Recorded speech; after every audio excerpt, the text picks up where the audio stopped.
Eu quero convidar agora meus irmãos para abrir suas Bíblias em Colossenses capítulo 3. E nós vamos andar um passinho só. Versículo 15.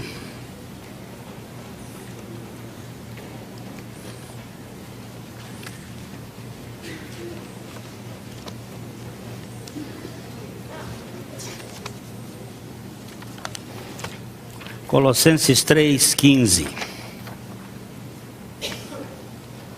Seja a paz de Cristo o árbitro em vosso coração, a qual também fostes chamados em um só corpo, e sede agradecidos. Amado Pai, nós nos colocamos mais uma vez diante do Teu trono de graça e clamamos por Tua misericórdia. Aviva a Tua igreja nesses dias, aviva o Teu povo, tira-nos do marasmo e da situação de comodidade, faze uma obra nas nossas vidas, despreende-nos do pecado que tão tenazmente nos assedia e faz-nos correr com perseverança a carreira que nos está proposta, olhando para Jesus, autor e consumador da nossa fé. Por Tua graça, Pai, fala conosco essa noite. Nós oramos em nome de Jesus. Amém. Este é Rick Watts, nada com Rick Warren. Tenho nada contra ele, mas nada a ver. Recentemente foi feita uma pesquisa na América do Norte para saber que tipo de pessoa seria a mais indesejável como vizinho. Qual a pessoa que você não quer morando do seu lado? Que tipo de pessoa você não gostaria que vivesse na casa ao seu lado? Sabe qual foi a resposta? Assassino serial? Não, não foi. Tente de novo. Pensando bem, não perca tempo. Desista, você não vai acertar. É inacreditável, mas quem ficou no triste primeiro lugar foram os cristãos evangélicos. Ou seja, gente como você e eu, nós ganhamos aquele troféu inglório, porque somos indesejáveis como vizinhos para tantas pessoas. É porque não estamos passando a visão de que somos parecidos com Jesus. Não estou dizendo isso para atacar alguém, nem é o que pretendo, pois não resolve o problema. Mas sei que muitos estão lutando com uma dúvida: será que esse negócio de evangelho realmente funciona? A minha resposta é sim, funciona. Tudo pode ser diferente se começarmos a viver como Jesus viveu. O problema na América do Norte, no meu entendimento, é que há muita gente lá que se diz evangélica, mas não tem nenhum traço de Jesus em sua vida. São pessoas religiosas, gente boazinha, suas casas são limpinhas, elas próprias são bem cuidadas, educadas, respeitam as regras. Não há nada de errado nisso, mas não são essas coisas que realmente interessam a Jesus. E seus amigos não cristãos sabem disso. É por isso que não querem saber desse tipo de cristianismo. Mas nem tudo é má notícia. As coisas não precisam ser assim. Vocês precisam e o Evangelho de Marcos assim fala, refletir a aparência de Deus que os chamou. Vocês foram criados à imagem e semelhança de Deus. Eu só posso batizar com água, dizia João, mas isso não é suficiente. Vocês realmente precisam do Espírito Santo dirigindo a vida de vocês. Quem fala isso é um pastor da Assembleia de Deus, que é professor no Regent College em Vancouver, no Canadá. É um homem que era piloto de avião, engenheiro mecânico, engenheiro de aviação, e que resolveu entregar a vida dele para preparar pastores, mas não pastores que fiquem olhando o acontecimento. Seja a paz de Cristo o árbitro. Uma das piores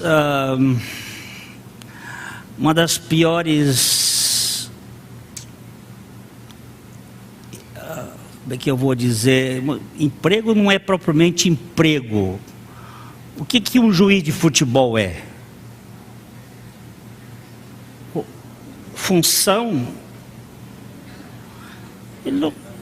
atividade. Eu sei, o juiz de futebol, ele é o juiz de futebol. Mas é uma das piores coisas do mundo. Quando eu morei no Rio de Janeiro, de 63 até 74, eu andei fazendo curso de árbitro de futebol.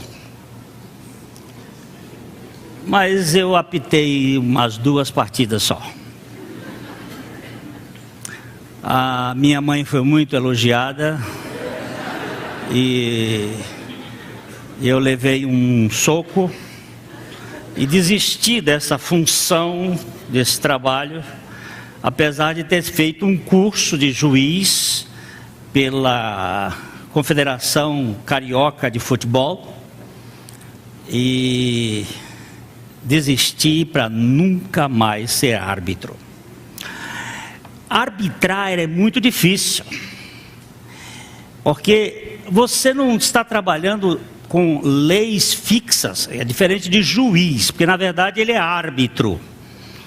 E você está ali com momentos, e a sua interpretação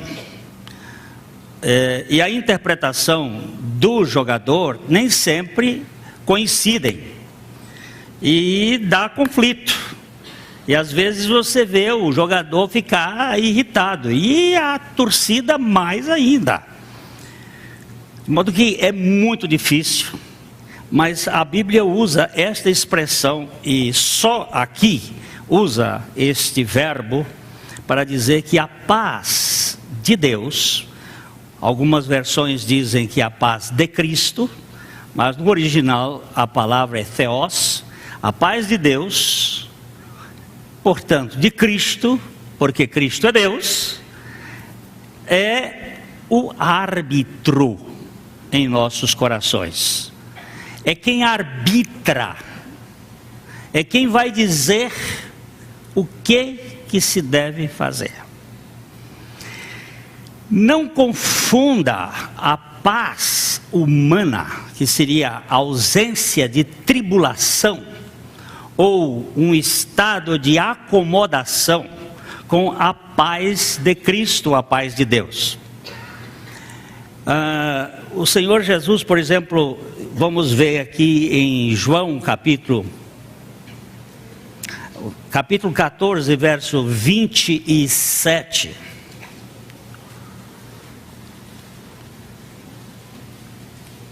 Deixo-vos a paz, a minha paz vos dou. Não vou lá dou como dá o mundo. Não se turbe o vosso coração, nem se atemorize. O Senhor está falando de uma paz dele. Ele disse: a minha paz eu vos dou. Mas eu não dou como o mundo dá. Quer dizer, existe uma paz do mundo, existe uma paz de Cristo. E elas não coincidem.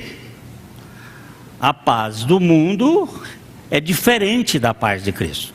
Algumas pessoas, quando chegam no nosso acampamento Canaã, assim, vêm de fora, e é um lugar privilegiado, porque o acampamento fica no final de uma estrada, não tem mais passagem por ali, e ali tem aquela mata muito bonita. Então as pessoas chegam e dizem assim: mas que lugar de paz, quer dizer, que lugar agradável, nesse sentido de ausência de barulho, ausência de tribulação, muito bonito. Essa é parecida com a paz do mundo, que pode acontecer por um acordo diplomático, pode acontecer por uma cessação de guerra imposta pelo governo, mas isso não é paz, a paz de Cristo. A paz de Cristo não tem nada a ver com a ausência de problemas. Você pode viver no meio de uma tempestade e ter paz. No dia que nós viajamos para o Paraguai, foi com minha esposa, nós estávamos no aeroporto lá em São Paulo, esperando o avião que ia para Assunção. E eles estão empurrando com a barriga, dizendo que havia um problema técnico. E vai meia hora, 45 minutos, 1 hora, e lá vai tanto. E o problema técnico foi resolvido e nós entramos no avião para viajar. Quando nós começamos o voo, o comandante da TAM para o Paraguai, a tripulação tem que ser paraguaia, mesmo sendo TAM. Essas leis de Mercosul. Então ele falou lá em espanhol que nós íamos ter uma tribulação, e que o avião ia passar por uma tempestade, mas nada muito sério. E nós viajamos. Vocês sabem que a rota de São Paulo para Assunção passa aqui pertinho, em Porecatu, entre Porecatu e Londrina. O avião passa a 36 mil pés, faça uma conta de pé de 33, e vocês veem quanto dá aí de altura. E nós estávamos passando lá e minha mulher começou a apertar minha mão, porque era na quarta-feira, quando deu a primeira chuva aqui na cidade, que deu umas tempestades, e esse avião fazia uns pequenos joguetes. Essa era a pequena tribulação. A tempestade, ela é bem interessante, porque você vê os raios passarem do lado do avião, assim, então aquela luz brilha, é bem agradável, né? E como diz o meu filho, de avião só tem 2 tipos de pessoas que viajam de avião: os que têm medo e os que mentem. De modo que eu estava segurando a mão da minha esposa ali, e ela apertando cada vez mais, cada vez que fazia, e eu bancando o valente, porque nessa hora a gente não tem que fazer aquele medão, né? Você tem que se segurar, que está com medo, mas um medo controlado. Certa ocasião, um piloto estava num voo e um pouco de turbulência, e ele começou dizendo: senhoras e senhores, nós estamos aqui passando por um momento, mas já que vai dever de uma calmaria, e conversando aquela conversa ali de piloto, e de repente ele disse: meu Deus! E houve um silêncio profundo, e por alguns minutos, aquele silêncio, e o piloto passou a dizer: senhoras e senhores, desculpem, mas o que aconteceu é que eu estava com um copo de café quente aqui em cima, e o copo caiu em cima da minha calça. Vocês precisam ver como está a minha calça pela frente. Um gaiato virou atrás: seu miserável, você precisa ver como está a minha por trás.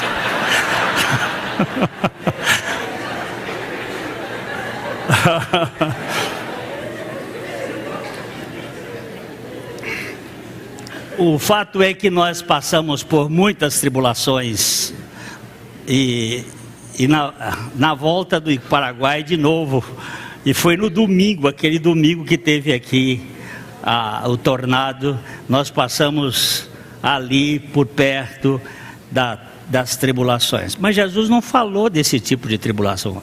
Vamos ver capítulo 16 de João.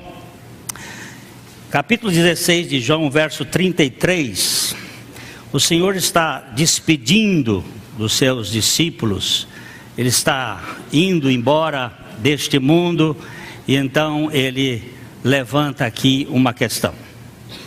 Estas coisas vos tenho dito, para que tenhais paz em mim. No mundo passais por aflições, mas tende bom ânimo. Eu venci o mundo. Ele falou da paz dele, a minha paz. Eu tenho dito essas coisas para que vocês tenham paz em mim.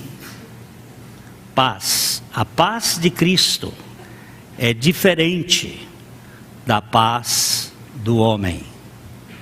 O ser humano tem uma paz de ausência de problemas. A paz de Cristo é no meio dos problemas. Sadraque, Mesaque e Abdenego foram jogados na fornalha ardente, mas eles não estavam temerários. Ainda que tivesse lutas, eles sabiam que o Senhor era poderoso para mantê-los. O que acontece?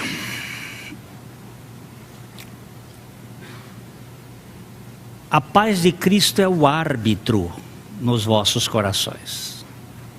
E sede agradecidos. Que paz é esta?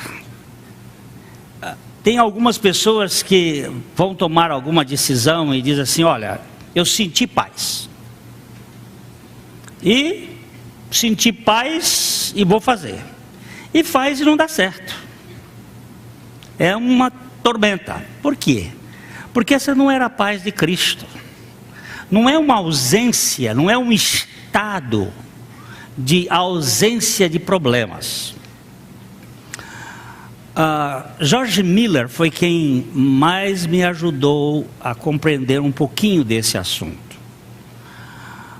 George Miller mostra que Jesus, quando orou para buscar a vontade de Deus para a sua vida, ele orou 3 vezes. Jesus orou 3 vezes. Ele não sabia se era da vontade de Deus passar ou não aquele cálice.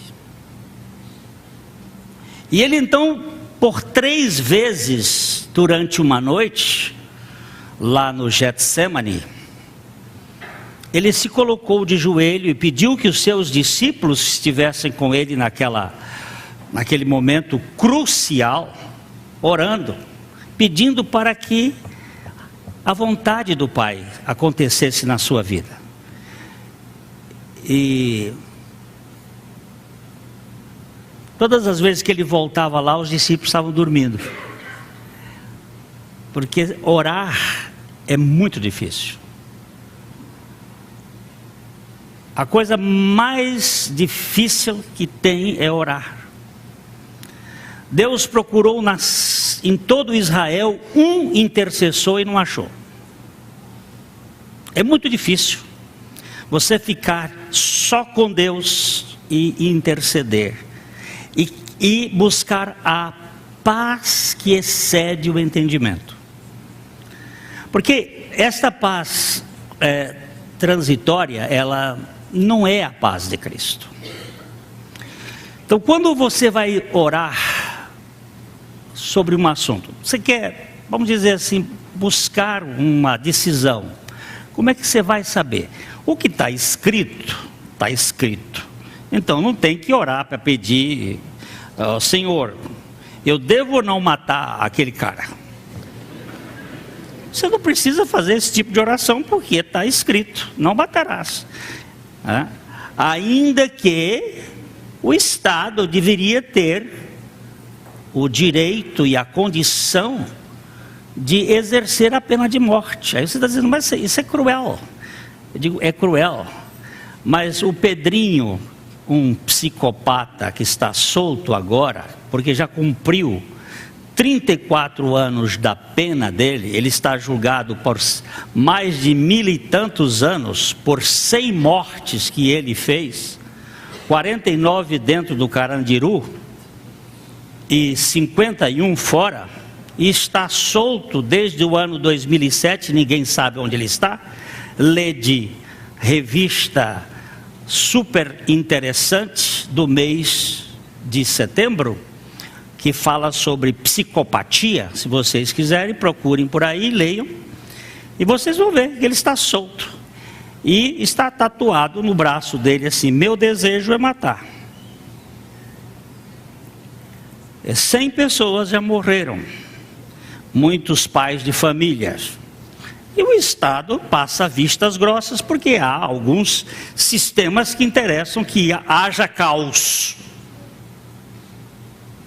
Havendo caos, nós vamos viver bem para formar o governo do anticristo.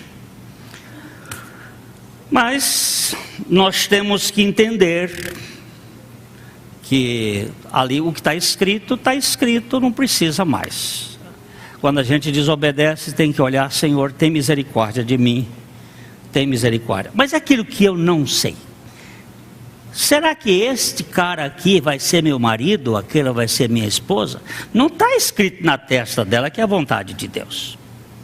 Quando você tem que tomar uma decisão para ir de um lugar para o outro, como é que você vai fazer? Ou quando você tem um atrito entre irmãos dentro da própria igreja, um brigando por causa de posto, de oposição, como é que vai resolver? E aí esse assunto entra como a paz de Cristo, ou a paz de Deus, sendo o árbitro nos vossos corações e sendo agradecidos. Como é que nós vamos fazer?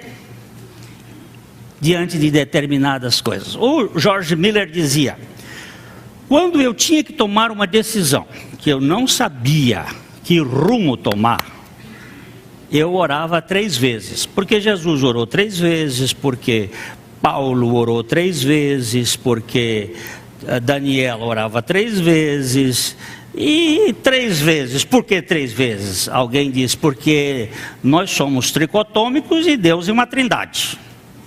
Se é lógico ou não é lógico, eu não sei, mas o fato é bem interessante. Eu oro no meu corpo, eu oro na minha alma, eu oro no meu espírito, eu oro para o Pai, eu oro para o Filho, eu oro para o Espírito Santo. Há uma relação de interação aí, para saber qual é a vontade. Mas como é que eu vou saber? Qual é a vontade de Deus? A paz de Cristo vai arbitrar no seu coração. E esta paz, ela excede o entendimento. E esta paz, ela é inexplicável. Mas é uma paz que dá a você e a mim a condição de descanso. De poder saber o que você vai tomar a decisão. Quando ele termina de dizer que o vínculo da perfeição é o amor, ele usa toda aquela vestimenta, aquelas 9 vestimentas que o cristão tem. É só reler um pouco aí. Revestíveis, pois, como eleitos de Deus, santos e amados, de ternos afetos, de misericórdia, de bondade, de humildade, de mansidão, longanimidade, suportai-vos uns aos outros, perdoai-vos mutuamente, caso alguém tenha motivo de queixa contra outro, e assim como Deus vos perdoou Assim como o Senhor vos perdoou, assim também perdoai vós, e acima de tudo isto esteja, porém, o amor, que é o vínculo da perfeição. Aí ele começa dizendo: seja a paz, o árbitro. Com essa roupagem toda, o que vai definir é a paz de Deus, ou a paz de Cristo. Não uma paz a qualquer preço, mas ao preço do sangue do Senhor. Vamos ler Romanos capítulo 5, os versos 1 e 2, que fala da justificação geradora de paz. Justificados, pois, mediante a fé, temos paz com Deus por meio de nosso Senhor Jesus Cristo, por intermédio de quem obtivemos igualmente acesso pela fé a esta graça, na qual estamos firmes e nos gloriamos na esperança da glória de Deus. Justificados e justos. Você sabe a diferença entre um justificado e um justo? Jó era justo, mas não era justificado. Paulo era justo, mas não era justificado. Cornélio era justo, mas não era justificado. O justo, ele é justo com a sua própria justiça. O justificado é pela justiça do Cordeiro. O justo se defende, o justificado não se defende. O justo, quando é acusado, ele se põe do lado da defesa e começa a acusar.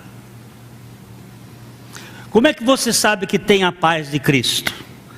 Quando no meio da tribulação e da acusação, você vai para o seu canto e depende da justiça dele e não da sua. Se você se justificar, não é paz de Cristo.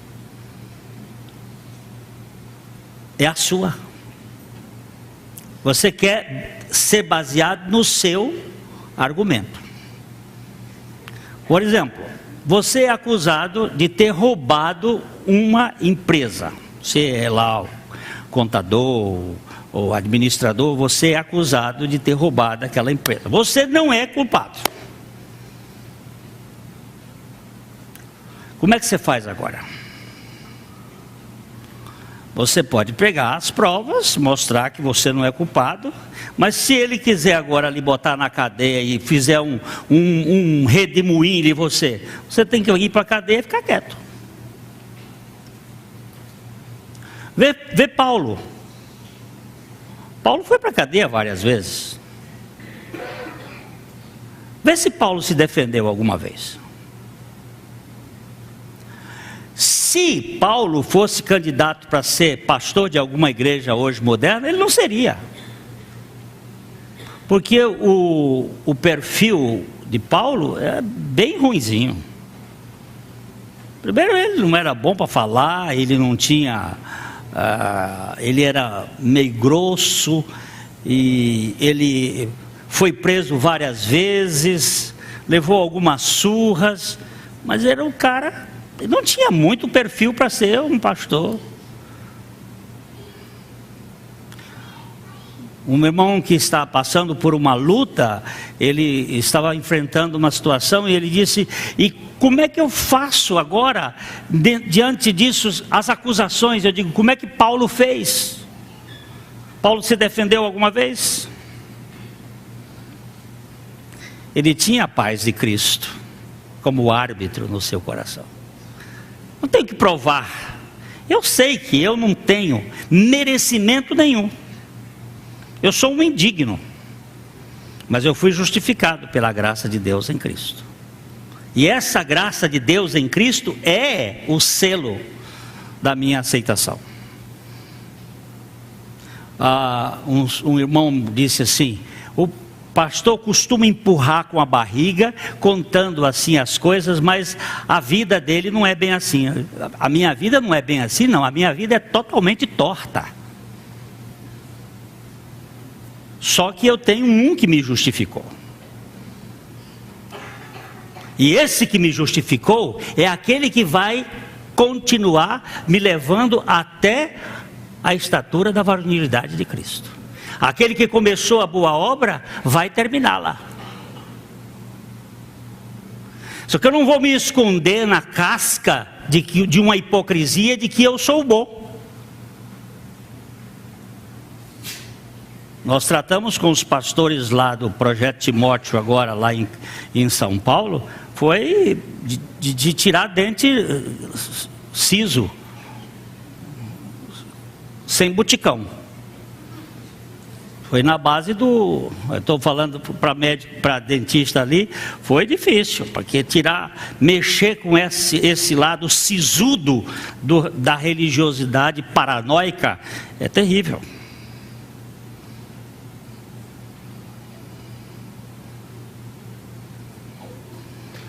A paz de Cristo, que excede todo o entendimento, guardará a vossa mente. Então, seja a paz de Cristo o árbitro no vosso coração. Vamos ler também Romanos capítulo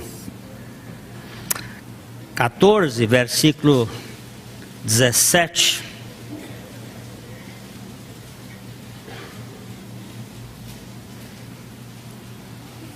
Porque o reino de Deus não é comida nem bebida, mas justiça e paz e alegria no Espírito Santo. O que é o reino de Deus, Valdir? Não é comida nem bebida, mas justiça e paz e alegria no Espírito Santo. O que é o reino de Deus, Valdir? É Cristo. É Cristo. É justiça. Que justiça? Vamos ler 1 Coríntios capítulo 1, verso 30.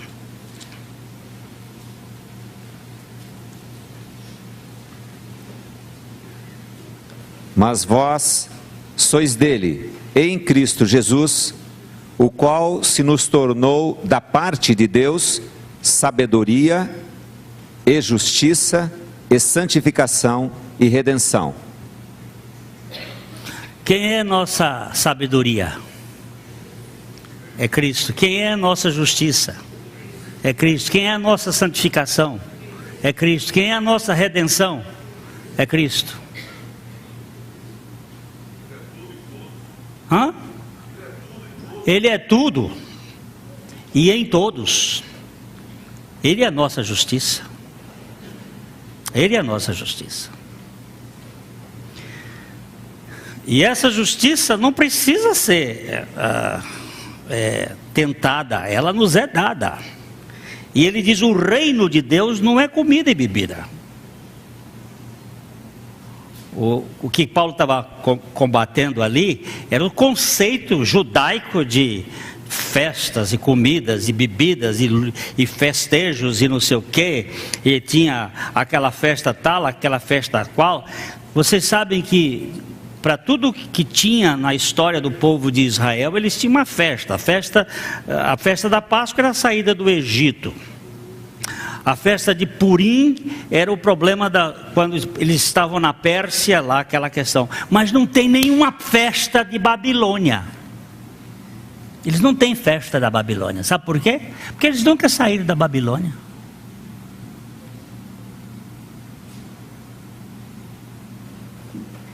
E na Babilônia o negócio é esse. É confusão, não tem paz. É só acordos.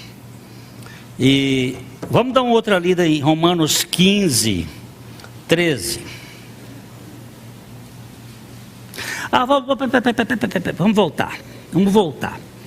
Nós vimos que o reino de Deus é justiça, paz e alegria. A ordem, justiça primeiro. Que justiça? Cristo. É justiça. Ele me justificou, justiça. E consequentemente, paz. E consequentemente, alegria. Por que uma pessoa não tem alegria? Porque ela não tem paz. Por que ela não tem paz? Porque ela não foi justificada. Vamos agora voltar um pouquinho para Isaías 32, 18.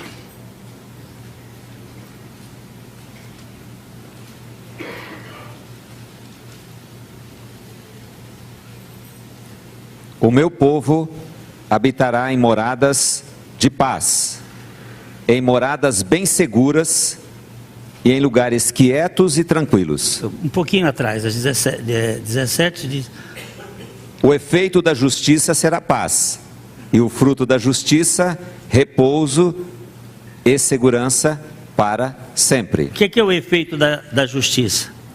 Paz. Mas que justiça é essa? A sua ou a de Cristo? A sua?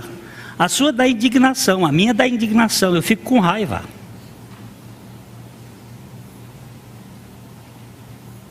Eu fui trocar uma cuba lá na Bourdion anteontem e tinha comprado a cuba para fazer uma reforma lá em casa.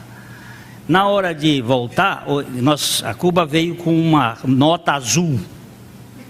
E essa nota azul ficou grudada na caixa e foi pro marceneiro.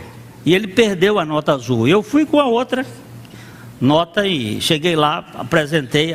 Não serve. Só serve a azul. Eu digo, mas a azul perdeu e não está dentro do programa de vocês. Tá, mas está em São Paulo. Espera aí, meu amigo. Se está dentro do programa é para trocar uma coisa, mas não pode.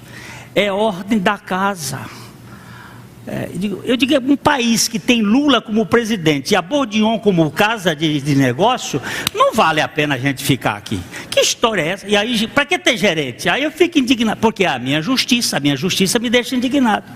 Aí eu tive que ir diante do Senhor e minha mulher depois foi falar, telefonar para ela, digo, deixa para lá, perde tudo. O Senhor diz, não deixa, fica lá. Porque este mundo, a gente for defender na nossa justiça, só dá problema. Mas é meu direito. Mas meu direito vale o quê?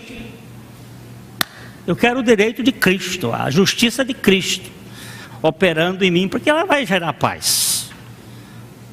Mesmo aquele livro que foi escrito, O Peregrino, por John Bunyan, ele escreveu aquele livro na cadeia.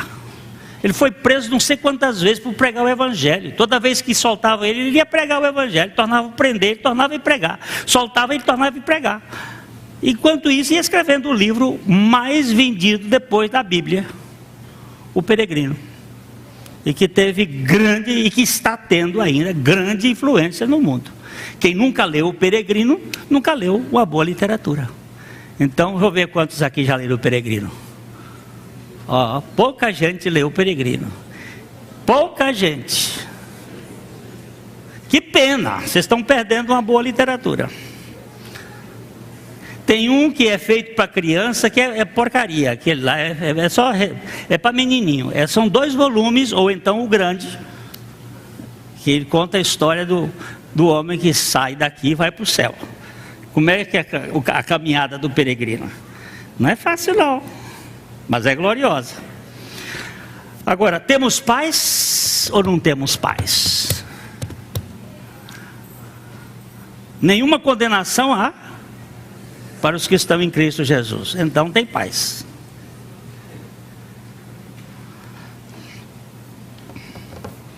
Vamos dar uma lidinha ainda. Você está nos Isaías, não é? Dá Isaías 26, 3.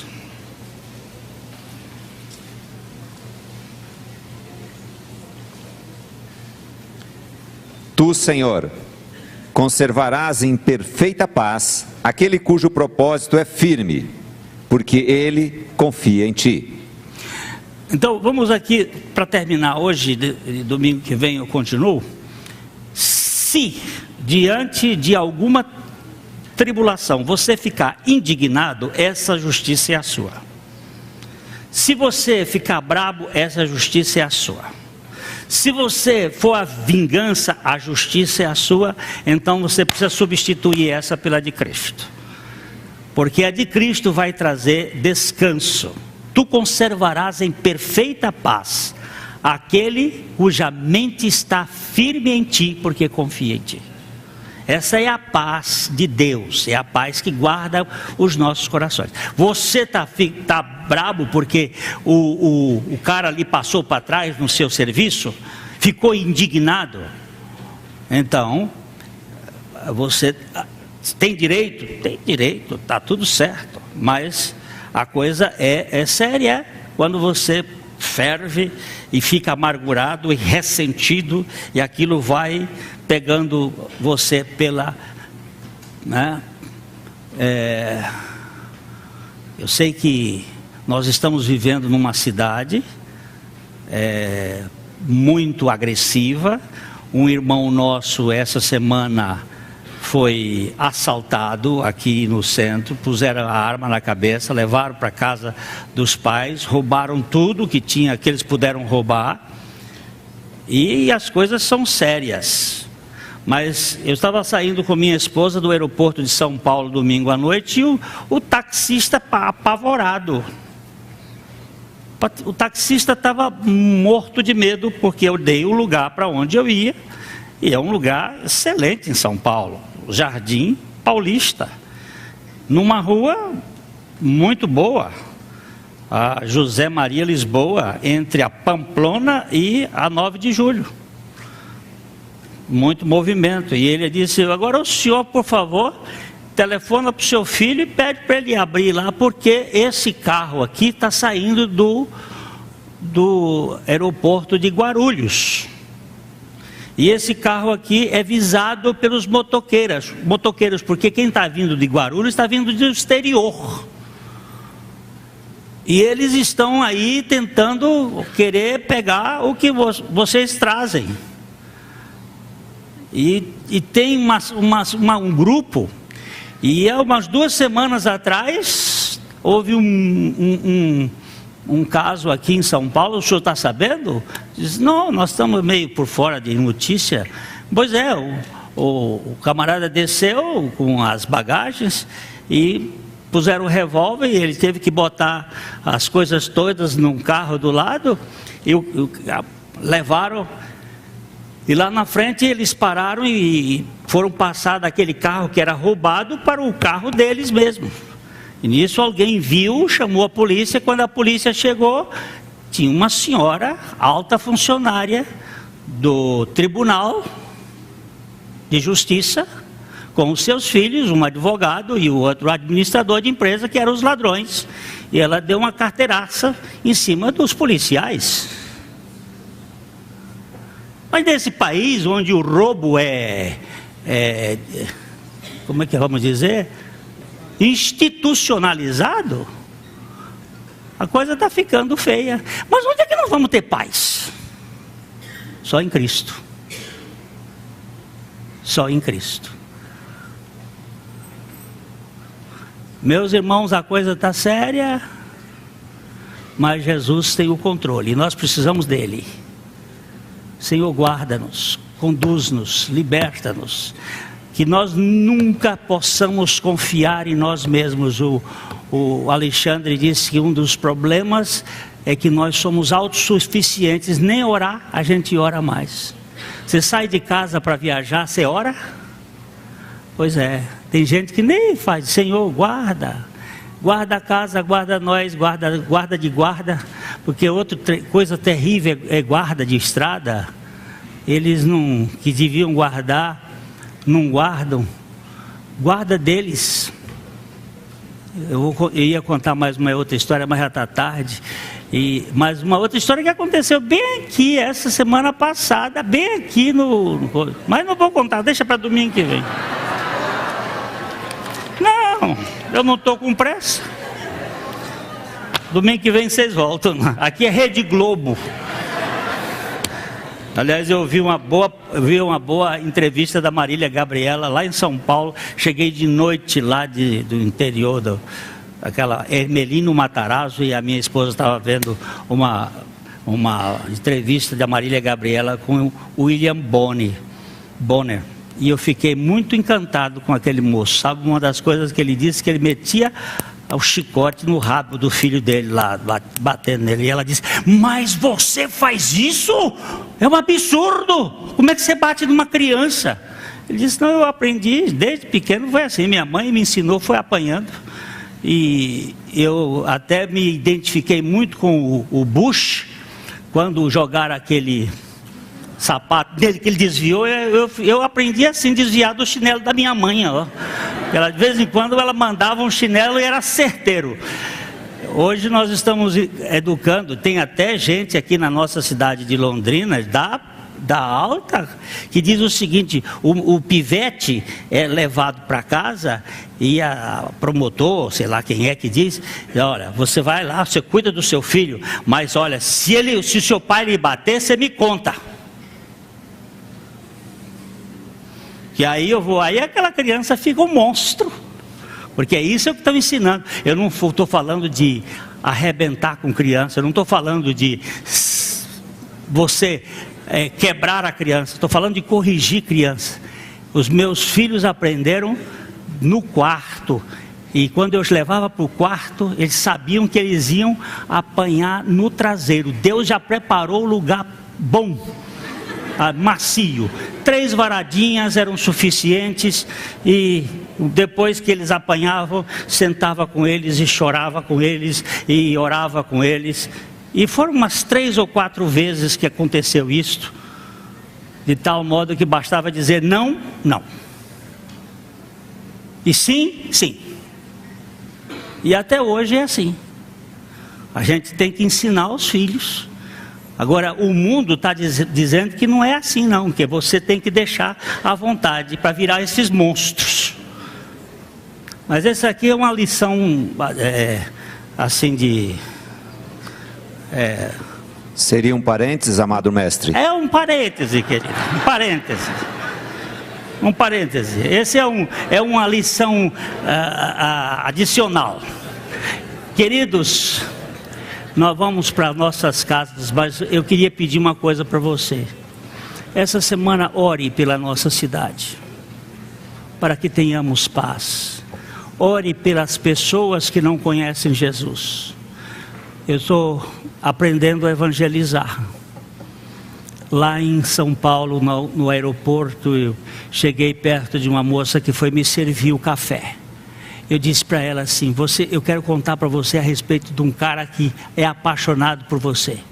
E ela disse, quem? Aí eu fui contar para ela e ela olhou para mim e disse assim, ô Glória. Eu estava precisando ouvir isso, foi a melhor coisa que alguém já me contou, foi isso. E ela disse, eu não posso lhe atender mais aqui, porque eu estou correndo para lá, minha esposa estava esperando o café que eu tinha que levar, servi-la, e ela está ali, e ela dizia assim, mas fala mais, fala aqui, ela voltava, e fala mais desse Jesus. E você precisa aproveitar as oportunidades para falar desse apaixonado por nós, que morreu uma morte por paixão. Paixão de amor, amor em favor de toda essa humanidade. É tão bom a gente contar isso para as pessoas e ver como eles se alegram. E eu vou contar um bocado de história boa, que virei contador de história. E vocês orem por Londrina, orem por esses projetos, orem pela a gente poder ter um lugar para criar criança, para cuidar de velho, para cuidar de gente que sofre, porque tem muita gente aí, nós precisamos ter essa visão, senão nós vamos nos perder só nesses bancos, sentadinho, ouvindo mensagem, e voltar para casa e a mesma coisa, e nós precisamos. Eu estou com uma camisa sua há um ano lá em casa, que a minha sobrinha mandou, e eu não consigo trazer, mas eu vou ter que ir a Arapongas para levar para você. Você vai, que bom! Bem, prepara logo o jantar para o Enéas e para a Eneida que vai lá. É uma camisa bonita que ela mandou para você, mas estava um tempão lá, e eu com preguiça de ir lá. Guardados em nome de Jesus, tenham uma boa noite.